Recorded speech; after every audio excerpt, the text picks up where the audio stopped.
Got it. All right. Welcome, everybody, back to the Canadian Spartan Ambassador Podcast. I am so excited for our topic tonight because we've got your Trifecta Canadian World Championship team captain online with us today. Welcome, Juan Carlos. I'm going to hand it over to you. I'd love for you to introduce yourself, and let's just take it back pre-captain season to a little bit about yourself and when you started your Spartan journey. Hello, everybody. My name is Juan Carlos Obando, for those that don't know me, and that's pretty hard in Canada. I think everybody knows who I am in the OCR community. What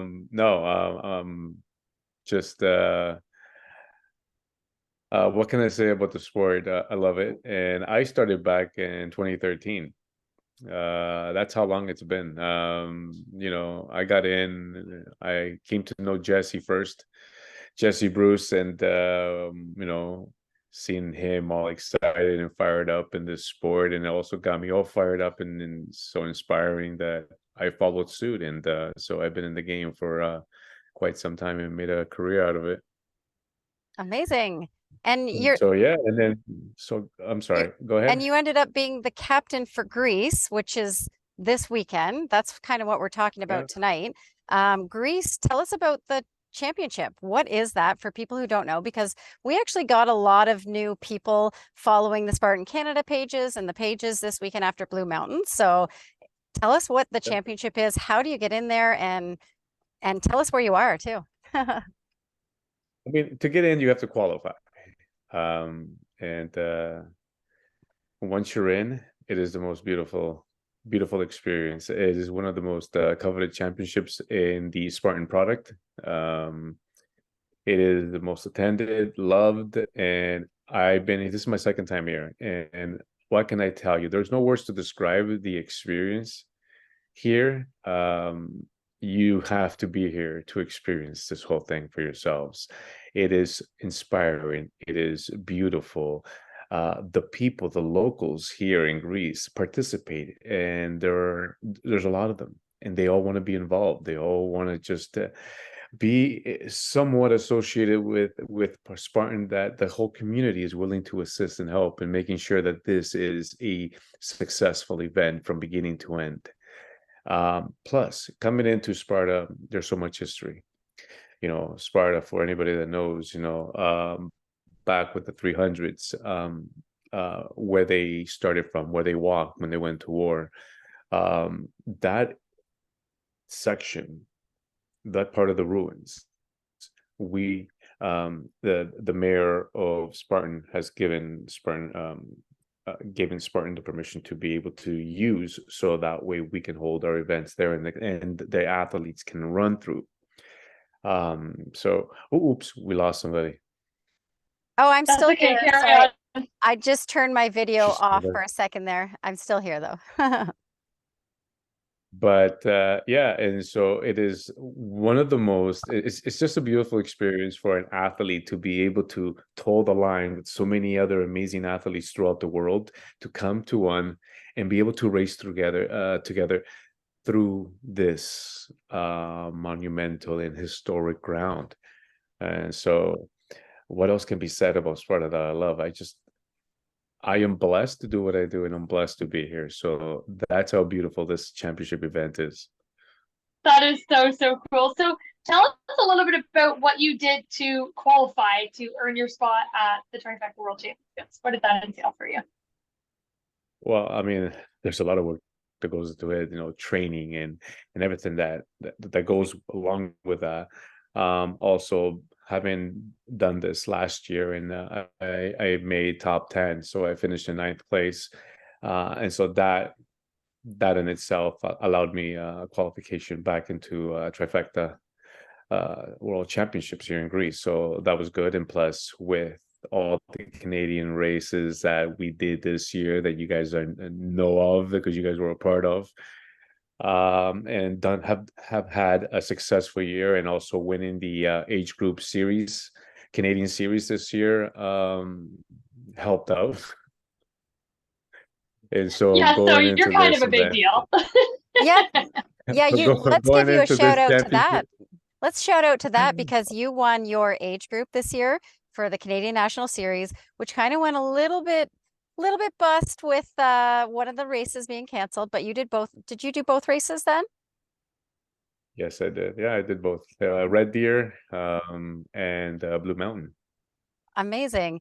And so for qualifying, is it do you just have to do a trifecta in the year, or do you actually have to like be in a top place in age group? You have to do a trifecta in the year. Yeah. And does that have to be in a weekend, or you can complete it over the season? Hey, listen, if you can do it in a day, that's great. Just hit an ultra, why not, right? I don't think it matters. Why not? I'm in for that. Day in the weekend, just as long as you do your trifecta, you qualify. And so, yeah. That's really cool. So we did discuss a little bit about, trifectas on our previous podcast episode. We had Graham and Carrie on here who just broke some Canadian records. So again, you guys, just to kind of recap, what is a trifecta in case you missed that episode? A trifecta just means you've completed 3 of the Spartan races to include a beast, which is 21 kilometers, a super, which is the 10K, and the sprint, which is the 5K, which, as we've just discussed, can be done over a season or over a weekend, or as one said, just, why not hammer it out in a day? Because why not? That's fun, right? So that's what a trifecta is. And Juan is there in Greece. He's going to complete the trifecta over the weekend. So let's talk about that and tell us about what order you're going to be doing those in this weekend. The order that most of us are used to is starts with the beast first. We do the beast at 21K. And then the next day we do 2 races, which is the super and then the sprint. The super being the 10K and then the sprint being the 5K. That's done in one day. So in this case, it's a little different. One, because the volume, the course layout, and how intense each race is, that you have a race on every single day for the next 3 days. So the first day here, you do a 5K sprint. Tomorrow it starts at 12. That's where all the heats start. So the elites, the para heats, and then the age group men, and then the age group women, and then so on. And you also have the kids Trifecta Championships going on as well, and that's after. Oh, cool. So yeah, there's a lot of kids. And it's so amazing to see that. It's so amazing to see the young generation following suit, coming in and growing in the sport and just developing, right? And give it a couple of years, man. We're gonna be, handing it off to them, and they're gonna be taking the sport to a new level. So, and yeah, those are our future captains right there, right? Exactly. So speaking of captains, how did you become a captain? How did that go about? Do you apply for that, or does someone nominate you? I was voted in, so nice. It's nice to know that I have peers that see me in that light and that respect my game. And so it was nice to get a call with asking me if I wanted to be a part of, and of course I said yes, because one, I love the championship, and if I can represent Canada in any way, I'm in. And so it's again, I say it again, and I'll always keep saying it's a blessing to be able to wake up and do what I love, and go out and represent. So now going back to your first question. So, and then the next day on Saturday, we do the 10K. And then Sunday you do the 21K. So it's an accumulative distances that you do a day. And so it can get really intense, and the beast is intense. It's hard. It's, and so it is a championship race, and it is truly a beauty. I feel like that would be a hard format. That would be hard for me, because I like the mental part of finishing the 21, and then the next day it's like, oh, it's just a 10 and a 5, right? But I guess that's the point. It is. It is. Yeah, so it's backwards compared to what you guys would normally do. Just again, for listeners who maybe are new to the sport and they're just kind of tuning in, Normally in Canada, anyways, we would do the 21 on day one, followed by the 10, followed by the 5. But what Juan is just explaining is they're actually going to do the 5, followed by the 10, followed by the 21. So those distances are increasing every day, which is mentally can be a little bit harder than knowing that every race is getting shorter. So how are you gonna cope with that, Juan? What's the strategy there? Yeah. It comes down to training. It comes down to just, because I've done it before, so I know what's to come. I know the layout of the land, and so I know exactly what I need to do. And with my coach, who is my dear friend Jesse. So we've touched on the specifics of this race, and so he's been able to guide me and train me and set these programs up for me to be able to set me up for success. And so I'm going in there with the right training. I'm feeling great. I'm feeling lighter than ever. I'm feeling good, confident, and I want Canadians to be up there because we haven't really been successful in the American podium. And I know that Ryan and Lindsay are here this year. Amazing. So I got a chance to see them up on stage as they were congratulating, but alerting and making people aware that, we have some amazing athletes present. So it was nice to see both of them there. And so hopefully that not only that's Team Canada, and with Lindsay and Ryan, that we can represent Canada and make podium. Yeah, absolutely. I think those two are great too because they seem to be they get better the more they do. So give them miles and miles and miles, and those two come out triumphant every time. So that'll be pretty cool to be able to witness that. Do they put the age group in with elite, or is it separated still? So does elite go first, and then that format is not happening? That format is not happening until the new season. Yeah, that's what I thought, but whether or not it was different at Worlds. So everything's still the same. The only thing that is burpees is no longer part of the part of this event or part of any event.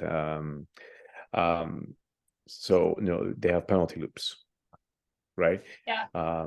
Which is great. It's great. Yeah. That makes me really happy. And no, the new format will start in the new season, and it is a good format. And it's gonna take some getting used to. Some people may not like change. Some people are excited about it. So I think that this is overall is gonna be good for the sport, and people are gonna love it. So. Yeah, I think so too. So just out of curiosity, what are the obstacles like in Greece? Are they the same as what you would normally experience here in Canada, or are there some differences? Can you elaborate on that a little bit for us? Yeah. So from having done it last year, I was surprised that there were a lot of obstacles that I have not seen or I've seen but I've not done, and it was an experience, an eye opener. So trained a lot for that. So there are obstacles that people who first timers are going to see, and they're going to be, a little surprised on, and especially on technique and how do they do it. Their confidence may not be there for that, but overall they are manageable, right? But I think it'll be all right. I think it's exciting. Let's just say it's going to be exciting for a lot of people. Some obstacles, for example, there is a slack line that you have to cross, right?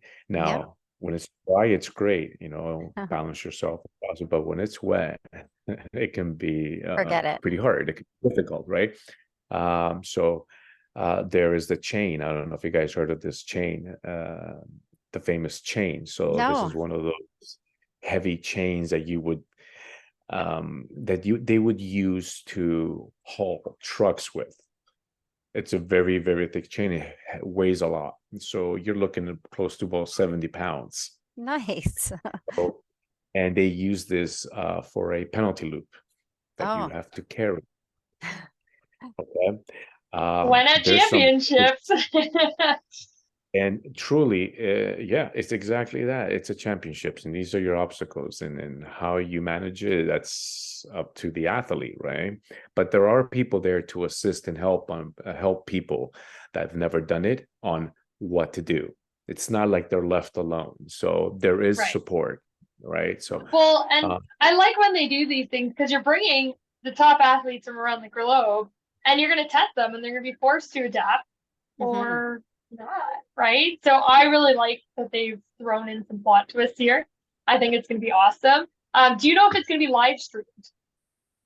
yeah, the beast will Nice. be live streamed, right? There is a link to that people, family members, anybody around the world can, link onto, click on, and then follow your favorite athlete. Awesome. Yeah, That's awesome. I feel like Okay, we'll so be we will living through find that. that. Yeah, we will find that, you guys, and we will post it into the comments caption of this podcast. If you're listening and you'd like to tune in and the race hasn't happened yet, feel free to go into the comments and find that in there. So we don't want to keep you any longer. I know it's very different time change there. You've probably got some training to get to, or some resting, or recovering, or something. Do you race After tomorrow? this, I'm just gonna relax and just go to bed. That's all. At what time is it perfect. there? So Juan is in Greece right now. If I don't know if we mentioned that or not, but and we were going to do this at 8 p.m. our time, and that was going to be 2 a.m. Yeah, so we changed that because that's not very fair to an athlete the night before a race. But it all starts tomorrow then? It starts tomorrow. Yeah. Right now it is 10:52. I'm gonna relax, do some stretching, and just go to bed happy and confident that knowing I'm gonna wake up and I'm gonna go and do what I'm supposed to do and make podium. I gotta represent Canada. Awesome.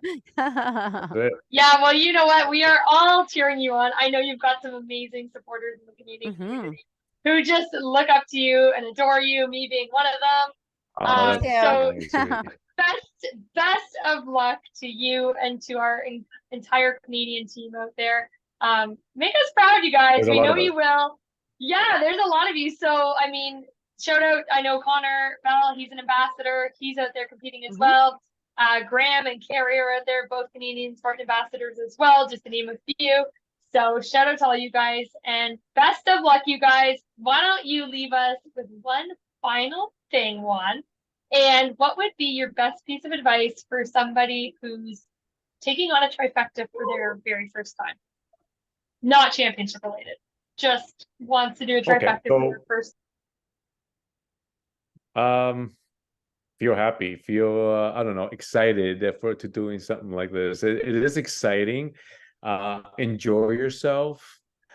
Most of these things that we do are in certain venues that are beautiful, that have beautiful scenic views. Enjoy the moment, enjoy where you're at. When you do these obstacles, if you fail, don't worry about it.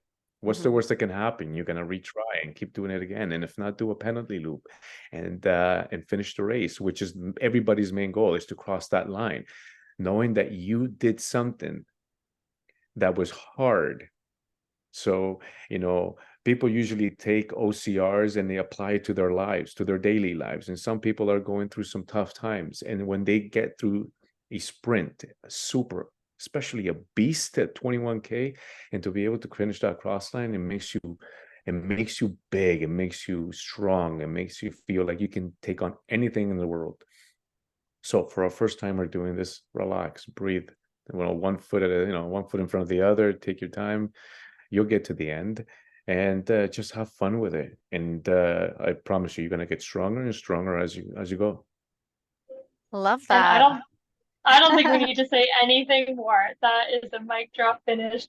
Thank you, Juan Carlos, so much for your time and for pouring into our Canadian Spartan ambassador community. Good luck, buddy. Good luck.